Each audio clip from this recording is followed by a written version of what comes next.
எல்லாருக்கும் வணக்கம். கிட்டத்தட்ட ஒரு வாரம் காணொலி எதுவும் போடாமல் இடைவெளி ஆயிடுச்சு. என்ன பண்ணுறது, நம்மளும் ரெகுலராக வீடியோ பண்ணுறோம், ஆனால் யாரும் புதுசாக சப்ஸ்கிரைப் பண்ண மாட்டேங்கிறாங்களே. 30,000லேயே ரொம்ப நாளாக நம்ம சேனல் முக்கிட்டு இருக்குது அப்படின்ற ஒரு விரக்தியில் ஒரு வாரம் அப்படியே சோகமாக இருந்துட்டுங்க. அதான் விஷயம். அதனால் இது வரைக்கும் சப்ஸ்கிரைப் பண்ணாமல் நம்ம காணொலியில் பார்த்துட்டு இருக்கிறவங்க சப்ஸ்கிரைப் பண்ணிடுங்க. ஆமாம், ஒன்றும் இல்லைங்க, ஒரு சில தனிப்பட்ட அலுவல்கள் கொஞ்சம் அங்கங்கே ஊர் சுற்ற வேண்டியது இருந்துச்சு, அதனால தான் கேப் ஆகிடுச்சு, வேறு ஒன்றும் இல்லை. சரி, இன்றைக்கி ஒரு 2 விஷயத்தை பற்றி பேசுவாங்க.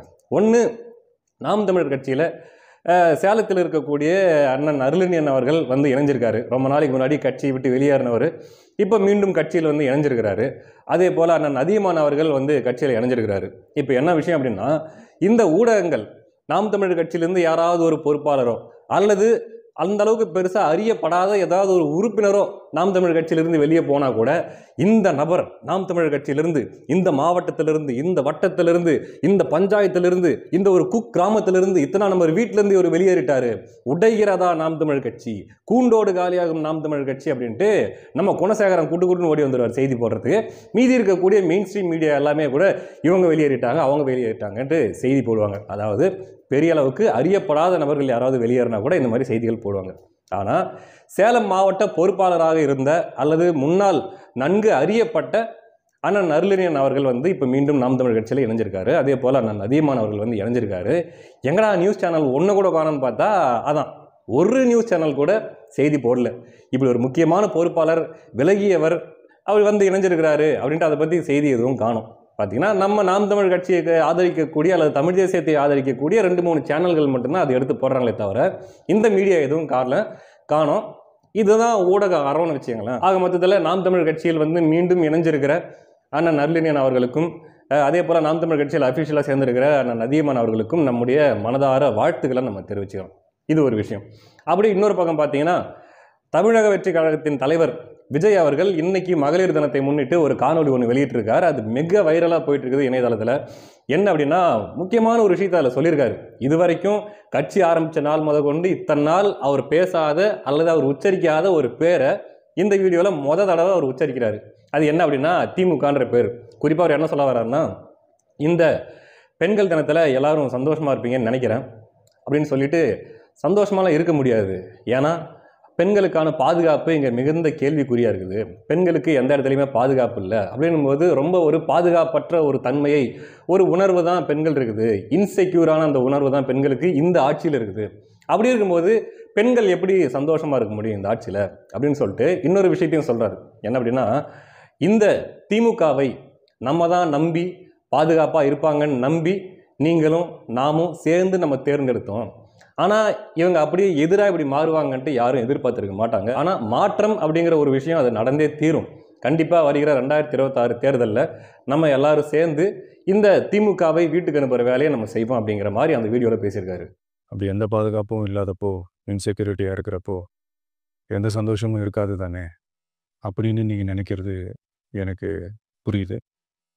என்ன செய்ய, நீங்கள் நாம் எல்லாருமா சேர்ந்து தான் இந்த திமுக கவர்மெண்ட்டை தேர்ந்தெடுத்தோம். ஆனால் அவங்க எப்படி நம்மளை ஏமாற்றுவாங்கன்னு இப்போ தானே தெரியுது. எல்லாமே இங்கே மாறக்கூடியது தானே, மாற்றத்துக்கு உரியது தானே, கவலைப்படாதீங்க. 2026 நீங்கள் எல்லோரும் சேர்ந்து, இல்லை நாம் எல்லோரும் சேர்ந்து இந்த மகளிருக்கான பாதுகாப்பை உறுதி செய்ய தவறிய இவங்களை மாற்றுவோம். அதுக்கு இந்த மகளிர் தினமான இன்னைக்கு நாம் எல்லாருமா சேர்ந்து உறுதியேற்போம். அப்படி விஜய் அவர்கள் பேசிட்டு இருந்த அந்த காணொலியில் அவர் பேசிட்டு இருக்கும்போது நான் எதிர்பார்த்துட்டு இருந்த ஒரு விஷயம், அல்லது இந்த விஷயத்தை அவர் பேசுவார் அப்படின்ட்டு நான் எதிர்பார்த்துட்டு இருந்த ஒரு விஷயம் என்ன அப்படின்னா, ஒரு 2026 தேர்தலை பற்றிய ஒரு மறைமுக ஹிண்ட். அந்த தேர்தலை அவங்க எப்படி சந்திக்க போகிறாங்க, தனியாக சந்திக்க போகிறாங்களா அல்லது அதிமுகவோட கூட்டணி வச்சு சந்திக்க போகிறாங்களா அப்படிங்கிறத பற்றி நேரடியாக சொல்ல தேவையில்லைனாலுமே ஒரு மறைமுக ஹிண்ட் ஏதாச்சும் கொடுப்பாரா அப்படின்றது தான் நான் எதிர்பார்த்துட்டு இருந்தேன். ஏன்னா ஏற்கனவே நிறைய டாக் போயிட்டு இருக்குது இல்லையா, அவங்க வந்து தனியாக தான் நிற்போம் அப்படின்ட்டு பிரசாந்த் கிஷோர் ஒரு பக்கம் வந்து இப்படி குண்டு தூக்கி போட்டார், இன்னொரு பக்கம் அதிமுக வந்து தமிழக வெற்றி கழகம் தன்னோட கூட்டணிக்கு வரணும் அப்படிங்கிறத எதிர்பார்த்துட்டு இருக்குது அப்படின்ற மாதிரியான செய்திகளை நம்ம கேள்விப்படுறோம். இன்னொரு பக்கம் விஜய் அவர்கள் அதிமுகவோட கூட்டணி வைக்க விரும்புகிறாரு அப்படிங்கிறத நம்ம கேள்விப்படுறோம். இப்படி ஒரு குழப்பமான நிலைமையிலே அது போயிட்டு இருக்குது. ஏன்னா 2026 தேர்தலில் மீண்டும் ஒரு முறை திமுக ஆட்சி அமைந்தால் அது எல்லா கட்சிகளுக்கும் பாதிப்பு. எதிர்கட்சியில் எதிர்பக்கத்தில் இருக்கக்கூடிய அதிமுகவுக்கோ நாம் தமிழர் கட்சிக்கோ குறிப்பாக விஜய் அவர்களுக்கோ எல்லாருக்குமே அது பாதிக்கும். கட்சியை உடைக்கிற வேலையை செய்யும். மீண்டும் ஒரு முறை அவர்களை தாங்குகிற சக்தி தமிழகத்துக்கு இல்லை. அப்படிங்கிறது தான் எல்லா மக்களுடைய மனநிலையாக இருக்குது. எல்லாருடைய ஒரே எதிர்பார்ப்பு என்ன, போதுண்டா சாமி, உங்களுக்கு நீங்கள் விடியல் தருவீங்கன்னு நம்பி உங்களுக்கு ஓட்டு போடுறதுக்கு நல்லா கூறாக செதுக்கி எங்களுக்கு கொடுத்துட்டீங்க, அதனால் போதும் போதும், தயவு செஞ்சு நீங்கள் போயிட்டு வாங்க, எங்களை ஆளை விடுங்க அப்படின்றது தான் மக்களுடைய எதிர்பார்ப்பாக இருக்குது. அப்போது அதை வீழ்த்துறதுக்கான ஒரு மாபெரும் கூட்டணி அமைக்கிறது இது எப்படி அமைய போகுது அப்படின்ட்டு எல்லாரும் எதிர்பார்த்துட்டு இருந்த சமயத்தில் என்ன பண்ண போகிறாங்க, அதை பற்றி ஏதாச்சும் விஜய் ஏதாவது பேசுவாரா அப்படின்னு எதிர்பார்த்தேன். அதே போல் பெருசாக ஒன்றும் சொல்ல, நாம் இந்த தேர்தலில் திமுகவை வீழ்த்துவோம் அல்லது திமுகவை வீட்டுக்கு அனுப்புவோம், ஒரு மாற்றத்தை உருவாக்கும் அப்படின்றத மட்டும் விஜய் அவர்கள் பேசியிருக்காரு.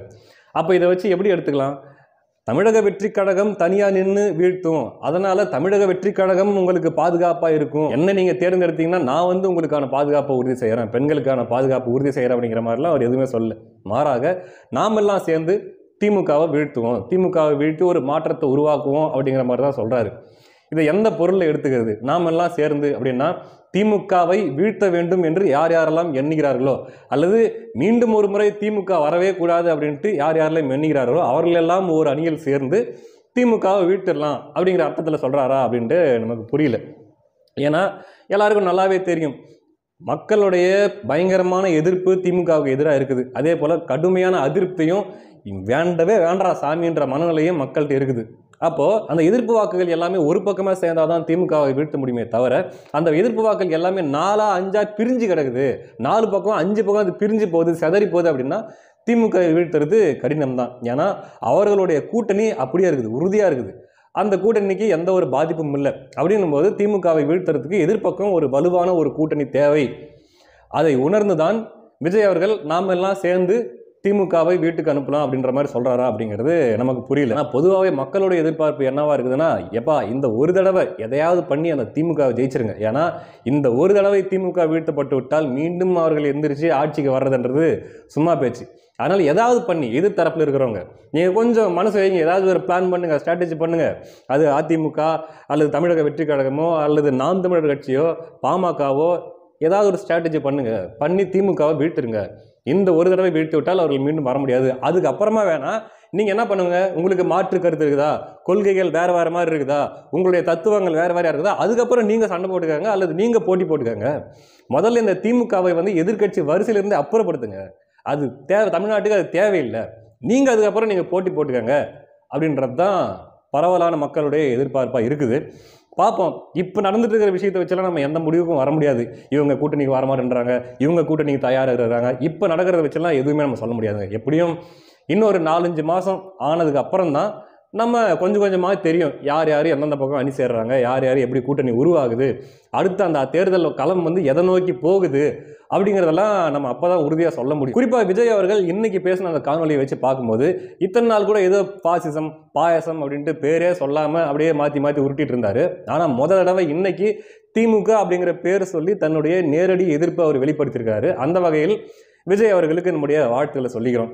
அதே சமயத்தில் திமுக நிச்சயமாக 2026 தோற்கடிக்கப்பட வேண்டும் அப்படிங்கிற ஒரு விஷயத்தில் விஜய் அவர்கள் உறுதியாக இருக்கிறாரு அப்படின்றத அவருடைய பேச்சின் மூலமாக புரிஞ்சிக்க முடியுது. திமுக தோற்கடிக்கப்படணும் தான், ஆனால் அது எப்படி, அதற்கான களச்சூழல் இங்கே எப்படி இருக்குது, நம்ம தனியாக நின்னா திமுகவை தோற்கடிக்க முடியுமா, தமிழக வெற்றி கழகம் எந்த ஒரு கூட்டணியிலும் சாராமல் தனியாக நின்னா அது திமுகவை தோற்கடிக்கிறதுக்கான வழிவகை செய்யுமா, அல்லது இந்த வாக்குகளை எதிர்ப்பு வாக்குகளை எல்லாம் பிரித்து தனித்தனியாக பிரித்து திமுகவை மீண்டும் வெல்ல வைப்பதற்கான வாய்ப்பை அது ஏற்படுத்தி கொடுக்குமா அப்படிங்கிற கேள்விகள் எல்லாம் விஜய் தனக்குள்ளேயே கேட்டு கொண்டிருப்பாரோ அப்படிங்கிறது நமக்கு தெரியல. அது இப்போ நடக்கிறது ஏற்கனவே சொன்ன மாதிரி தான். இப்போ இருக்கிறத வச்சு எதையும் முடிவு பண்ண முடியாது. அதே போல் விஜய் அவர்களுடைய வாக்கு வங்கின்றது ஒரு நிரூபிக்கப்படாத ஒரு வாக்கு வங்கி தான். இப்போ நாம் தமிழர் கட்சின்னு எடுத்துக்கிட்டா கூட 8 விழுக்காடு வாக்கு வாங்கி அங்கீகரிக்கப்பட்ட ஒரு மாநில கட்சியாக தன்னை நிரூபிச்சிருக்கு. ஆனால் விஜய் அவர்களுக்கு அந்த மாதிரி நிரூபிக்கப்பட்ட வாக்கு வங்கின்னு ஒன்று இல்லை. இப்போது தேர்தலை சந்திக்கிறாங்கன்னு வச்சுக்கோங்க ஒரு பேச்சுக்கு. இப்போ அதிமுக ஒரு பக்கம் ஒரு கூட்டணி, ஏதோ ஒரு கூட்டணி, அது பழைய என்டிஏ கூட்டணியோ அல்லது வேறு விதமான கூட்டணியோ, இந்த கூட்டணிகளை பற்றிலாம் நம்ம பின்னாடி மெதுவாக பேசுவோம், அடுத்தடுத்து பேசுவோம். இப்போ அதிமுக ஒரு பக்கம் கூட்டணி இருக்குது, இன்னொரு பக்கம் விஜய் இருக்காரு, இன்னொரு பக்கம் நாம் தமிழர் கட்சி இருக்குது, அந்த பக்கம் திமுக இருக்குது. ஓகேவா? இப்போ நாம் தமிழர் கட்சிக்கான வாக்குன்றது அது ஒரு தனித்த வாக்கு. அந்த நாம் தமிழர் கட்சிக்கு பார்க்கிற வாக்கு அது அந்த கட்சியை தவிர எங்கேயும் போகாது. ஏன்னா தமிழ் தேசிய அரசியலை அண்ணன் சீமான் அவர்கள் எடுத்து வைக்கிற இந்த கொள்கைகளை ஏற்றுக்கொண்டு நாம் தமிழர் கட்சிக்கு வாக்கு செலுத்துறவங்க அது வேற பக்கம் வாக்கு செலுத்த மாட்டாங்க. அப்போது அந்த வாக்குக்கு எந்த ஒரு சேதாரமும் கிடையாது. இன்னொரு பக்கம் இன்னும் விஜய் அவர்கள் ஒரு பக்கம் இருக்காரு, அதிமுக கூட்டணி ஒரு பக்கம் இருக்குதுன்னு வச்சுங்களேன்.